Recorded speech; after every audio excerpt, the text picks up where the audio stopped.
Anita. Welcome back to Betrayal of the Body. Today we're going to talk about my birth stories.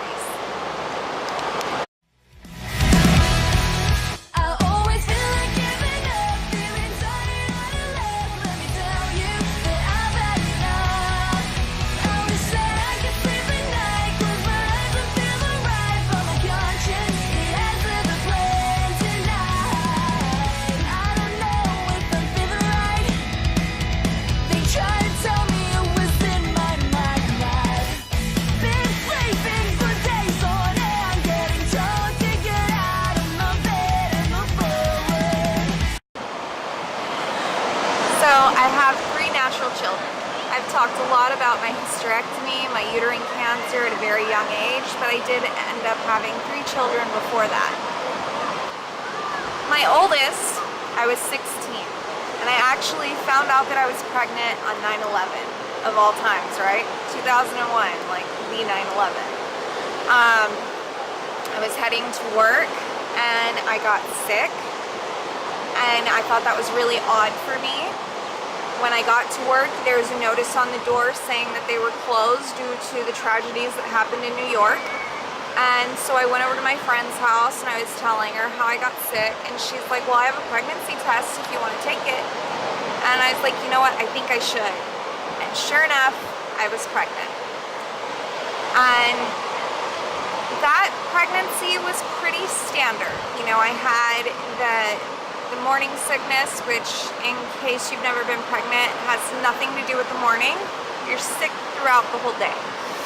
And it only lasted for the first trimester. Then the second trimester, you know, was great.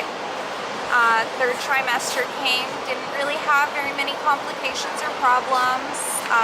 Didn't even experience Braxton Hicks contractions or anything like that. About 2 weeks before her due date, she was due, I believe, May 12th, 2002, and she came on May 7th. So at about 2 a.m., I woke up and was experiencing some contractions, went to the bathroom, and there was some blood and some mucus, and I went and woke up my mother, told her, you know, I think this is it.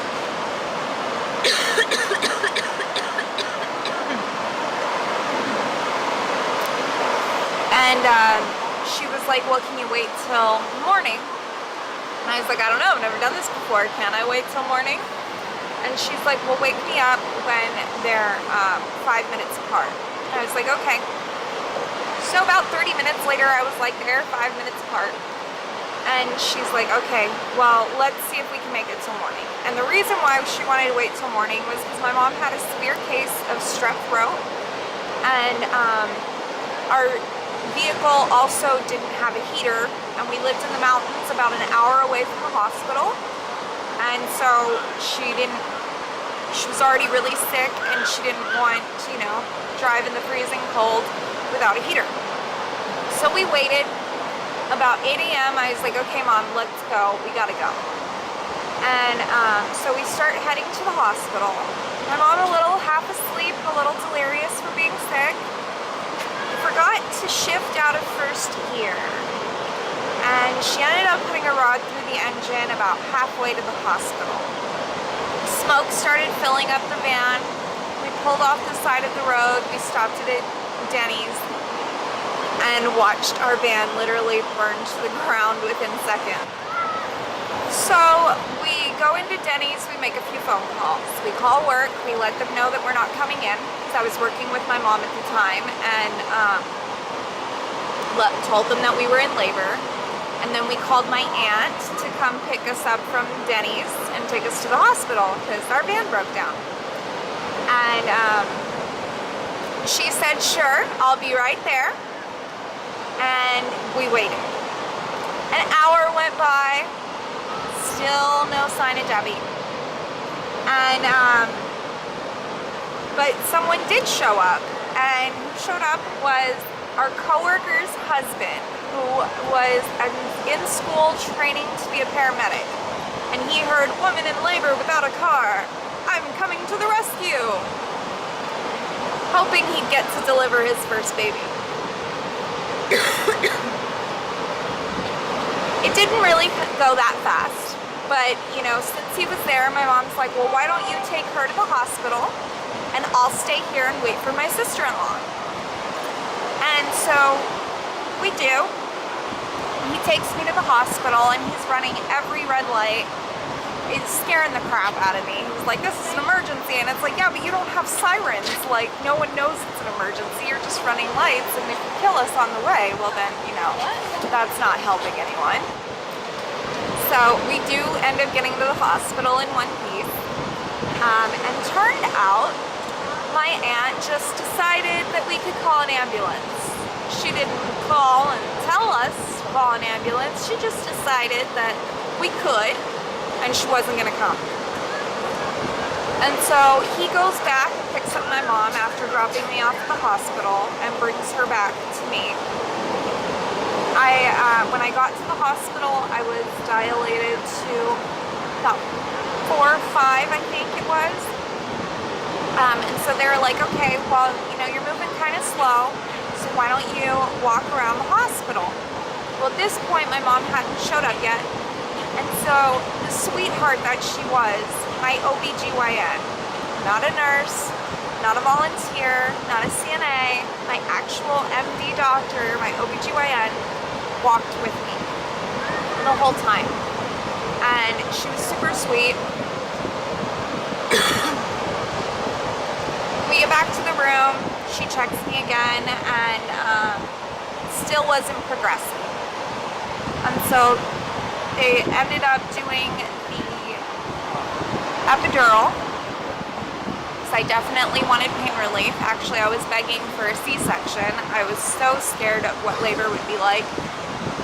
So I was like, you know, just cut the baby out of me, knock me out. Like, I want the easiest way possible. And she was like, you do not want a C-section. She's like, I know it sounds easier, but it's not easier. It's a much harder recovery. She's like, you're gonna be just fine. And so they gave me an epidural. Didn't feel any relief at all. And I kept complaining about it, and they're like, well, you're not gonna be completely numb. You're still gonna feel something. And it's like, yeah, but I don't feel any different at all. And they just kind of dismissed my concerns. About 6 o'clock, they were like, you know what, you're still not progressing. We're gonna go ahead and give you a shot of Pitocin, and that will induce your labor and make it move along faster. Well, now Pitocin makes your contractions like 10 times stronger than they were before you got the Pitocin. And things did move pretty quickly after that. So when they did the Pitocin, we called my grandma, and she was staying at my uncle's house. So we called over there and told them, you know, to go ahead and come, that the baby was coming soon. And right before the baby arrived, some co-workers from work stopped by, because now we're at like 6 p.m. And so work got out at 5, and they thought that, you know, for sure she's already had the baby by now, because they wanted to come and see the new baby. But I hadn't had the baby yet. So I had 2 co-workers in the room, one of their husbands, my grandma, my grandpa, my uncle, and my aunt that flaked on us earlier. She finally decided to show up, and my mom. All in the room when I gave birth.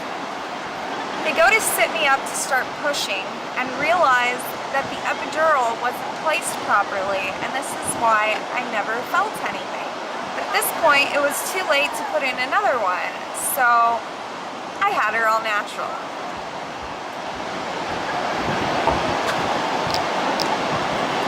She came pretty quickly from that point forward.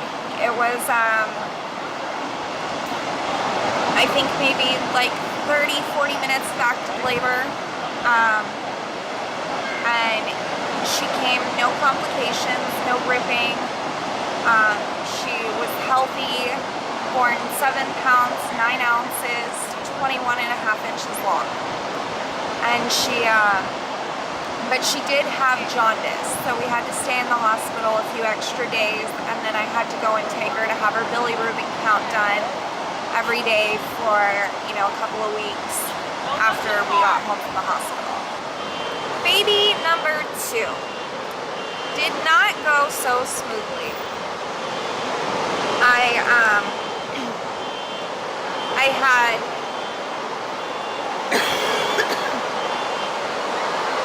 I was 19, I think. Let me think. Yeah, 19. And lots of complications with this pregnancy. If you've been following me, this is the pregnancy that I mentioned in my PTSD video. But even before that, there was complications. I was maybe 2 months in, and I started bleeding very heavily. And so I went to one hospital, and they were like, "You're having a miscarriage. There's nothing we can do to help you. Just go home and ride it out." And I was like, "You're not even gonna check to see if that's why I'm bleeding?" Like, they didn't do anything. They were just like, "I don't know why you even came." And so I went to another hospital, and it turned out, because prior to this, they had found out that I was anemic, and they were giving me weekly iron injections. And I found out that I was not getting any of that iron. All of that iron was going to the baby, and she was suffering from iron poisoning. And that's why I was bleeding, was because I was about to miscarry, but I hadn't miscarried yet. And so they gave me some medication. I do not remember what that was. I mean, we're talking 14 years ago, so I don't really remember exactly what medication they gave me, but they gave me some medication, the bleeding stopped, and I remained pregnant. Then, you know, the PTSD, that I was assaulted, and my water broke at 6 months. But they were able to stop the leak. I had sprung a leak, I guess. So at 6 months, I was assaulted, and it broke my water, sprung a leak. I was in the hospital for 3 weeks with my feet up in the air. They had me at like a 30-degree angle. They'd bring me level, you know, for like 20 minutes a day, and until my bag of water healed. And then I had to take vitamins to stop labor, because my body was trying to go into labor at this point. And the hospital said they weren't equipped to handle a preemie at this early gestation. So they were doing everything they could to keep the pregnancy going as long as they could. So I ended up, the bag of waters did heal, labor stopped, and then 2 weeks after I got out of the hospital was time for my baby shower. And on the way to my baby shower, I wasn't driving, I was passenger, we got into a car accident. And so I was back in the hospital for that. Again, remained pregnant. A month after that, we're now in like 7.5 months pregnant. I developed a kidney stone too large to pass. And they were actually able to operate. They gave me a spinal block, so I was partially conscious. And they went in and removed the kidney stone from my kidney, because it was lodged and it wasn't allowing my kidney to drain, and I was starting to, you know, have kidney failure because of it. So the surgery was successful. They were able to remove the kidney stone without affecting the pregnancy, and she was still good to go. Then a couple of weeks after that, at 36 weeks, I got another kidney stone. And so they decided at this point, you know what, we're just going to induce labor and get this over with. The only problem was that baby number 2 was not head down, ready to go. She was breech. She was trying to come out butt first. So they wanted to do a C-section, but at this time in my life, I was very, very adamant against C-sections. I was like, absolutely not. So in lieu of a C-section, we did a manual turn, which is where they pretty much just like push on your stomach and they like move the baby manually. So they did that successfully, got her head down. Once they gave me Pitocin, and then another dissolvable pill they put up near your cervix, and it's supposed to soften the cervix and get it ready to go. And once they did that, everything moved pretty quickly. I was in labor for 8 hours, and everything seemed to be going fine until she was head out, crowning, but she wasn't coming out any further, and they couldn't figure out why. And at this point, the OBGYN hadn't come into the room yet. It was just the labor nurses. And so he comes into the room and realizes that not only is the baby stuck, but she's turning purple. And so he was like, stop what you're doing, don't push one more time. And he was like, the umbilical cord's wrapped around her neck, so just hold on. And so he goes and he removes the umbilical cord from around her neck, which it was wrapped around twice, and then it was wrapped around her ankle once. And so every time I was pushing, she was like being scrunched into the fetal position and being choked. And so once they got the umbilical cord untangled, he just pulled her the rest of the way out. Again, no ripping, no major complications. And, you know, she was breathing fine once they undid the umbilical cord. Like, she was fine. No major damage was done. So she was a healthy baby girl, 6 pounds, 15 ounces, born at 36 weeks, and 19 inches long. Baby number 3 was just a couple of months later. They ended up being 361 days apart. And the third pregnancy went off without a hitch. No complications, not in the beginning, not in the end, not in the middle, none whatsoever. I did have a lot of back pain with the third one, but nothing super bad. And when she was also induced a couple of weeks early.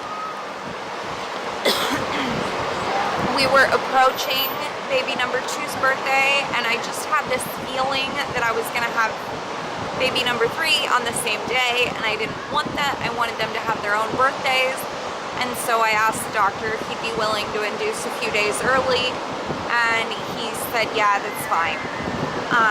And so we induced, went even faster, same drugs. They did Pitocin and they did the dissolvable pill. No epidural with baby number 2 or number 3.